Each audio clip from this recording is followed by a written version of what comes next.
Luka Doncic led the Dallas Mavericks to a comeback victory over the Suns, and his offensive performance is understandably grabbing a ton of attention. But so much of this series changed on the defensive end after those first two games. As we detailed on this channel, the Mavs were completely overwhelmed defensively to start this series, with the Suns ruthlessly attacking Luka in Game 2, involving him in ball screens so they could switch onto Doncic in space and attack his lack of quickness. But in Game 3, things started to change. Right from the get-go, the Mavs stopped conceding a switch onto Luka and had him show in front of the ball handler briefly and then recover to his man. This hedging technique, where Luka contains the ball until the original defender recovers, prevented any switch hunting and took away advantages for the Suns. The defense is completely reset here.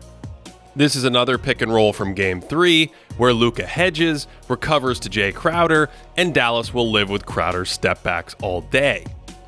The Mavs were so in sync defensively that they could hedge with Luka and then switch behind the play, and this is all coordinated once the screener floats really far away, and instead of sprinting to recover, Doncic just bumps the backside defender over, and there's no advantage created.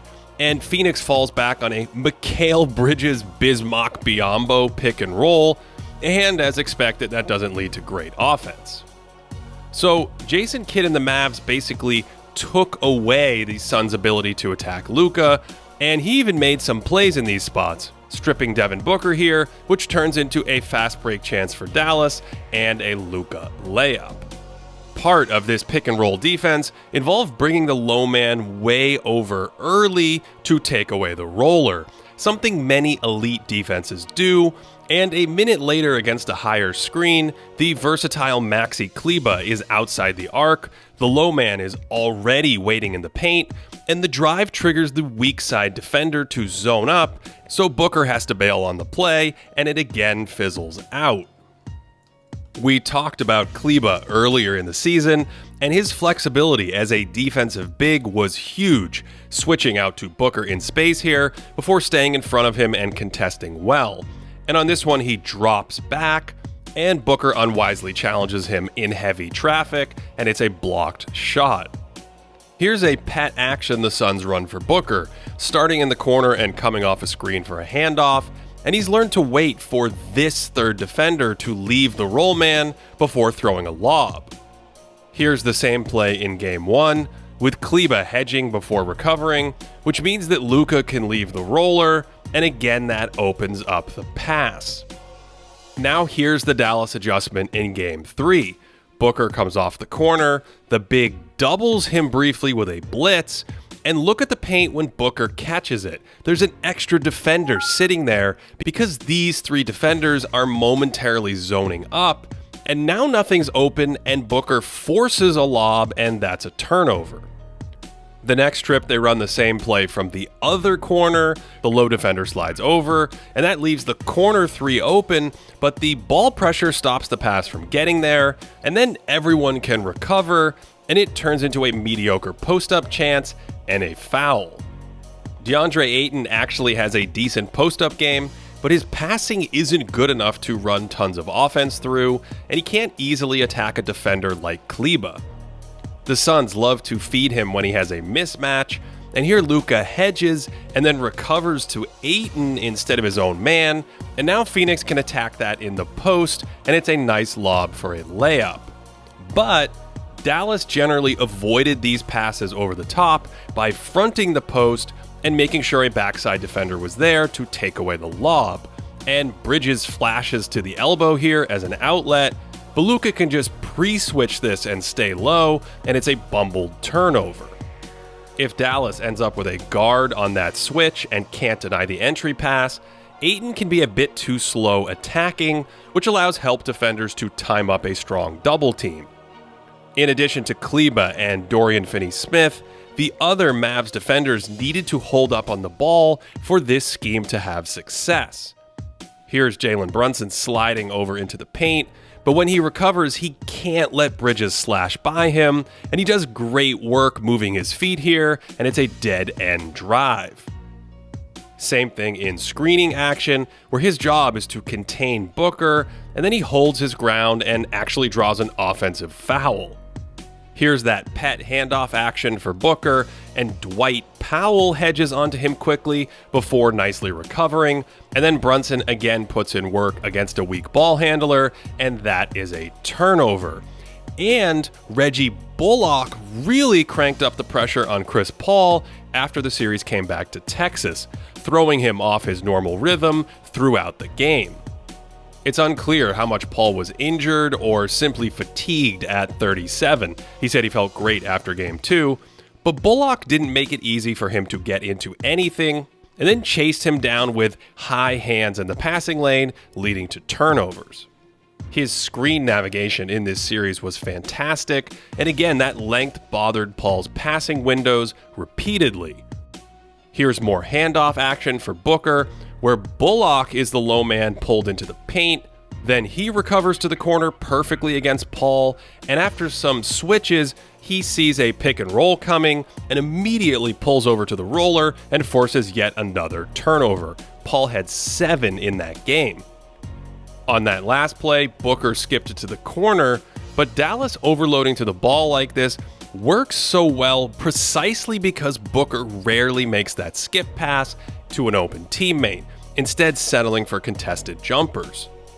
It's the same thing in pick and roll, where Brunson slides over early, so the far corner is the weak spot, but Book hits a dead-end roller, and that's an inefficient shot.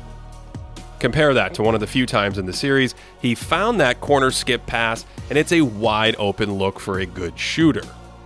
Stifling Booker's favorite plays were compounded by his weaker playmaking chops. Here's a triple switch where Luka stays home to take the roller, and with no openings, Booker tries to take Maxi on himself, and he has Ayton wide open but misses him, and it's one of 24 Devin turnovers over the last 5 games of the series. Paul struggled with these skip passes too. The 6'7" Finney-Smith chases him here, and the corner is wide open, but per usual, Brunson is already standing in the paint, and Chris leads Ayton right into a charge. Since the Suns didn't seem to make any adjustments to counter Dallas's defense, the die was already cast for Game 7. If anything, the Mavs just became more dialed in to the subtleties of defending these same actions again and again. Luka's ready to slide over on this little pick and roll, but he doesn't overcommit because Paul picks it up so early, so this skip pass doesn't create any advantage, and the foul hunting doesn't work. On Booker's handoffs, Dallas never has to worry about this wingman, so Luka can sit right on the corner pass, and he's seen this by now. One counter by Booker was to just pass the ball instantly off the double, but again, no one is open here because they know Paul isn't a threat, and that's just a sloppy pass as the Mavs recover. This time Booker finally hit the open wing, but the pass was a mess and led nowhere, and then he walked right back into a covered mid-ranger against Bullock. By this point, the Mavs were accustomed to leaving Paul. They overload to Booker here, and CP3 simply wasn't a weapon off the ball in this series. Brunson slides way over to help without a worry. Booker again doesn't make the skip pass, and by the time it gets back to him, the shot clock is low. And have I mentioned how good Maxi Kleber is? When stars are stifled like this, you end up with possessions where the role players try to create the offense. Dallas loads up to the strong side, again ignoring Paul in the corner, and the result is yet another low percentage Bridges fadeaway from around the free throw line. Jason Kidd has said that he learned a few defensive tricks in his time under Frank Vogel in Los Angeles, but this was a masterclass in slowly shaping a scheme for a specific Phoenix attack. Look at his attention to detail in this Game 7 mic'd up segment. Now, come on. Channel 5, stay home. Stay home, don't, stay home. Stay home, don't, stay home, don't. Channel 5, baseline, jump. And since Phoenix never had an answer themselves, the Mavs tightened the screws over the series, culminating in a stunning Game 7 blowout on the road. Yes, Luka did Luka things. The Suns played him to score for most of the series, and he simply kept attacking Phoenix's big men and any mismatches en route to 33 points per game. But the huge turnaround really came on defense. With Luka on the court, they posted a 140 defensive rating in the first 2 games of the series, while being outscored by 21 points per 100. But over the final 5 games, their defensive rating with Doncic was a sensational 101, a jaw-dropping 39-point decline from those first few games. And in those Luka minutes, the Mavs completely flipped the script, outscoring the Suns by 21 points per 100 in their incredible comeback to advance to the Western Conference Finals. To support this channel, head over to patreon.com/thinkingbasketball, where we have more content, a daily stats leaderboard in the playoffs, and more. A huge thanks to everyone who showed up for our live Q&A last weekend, where we discussed some of the trouble Phoenix had before Game 7. Thanks, as always, for watching all the way to the end, and of course, I hope you are having a great day.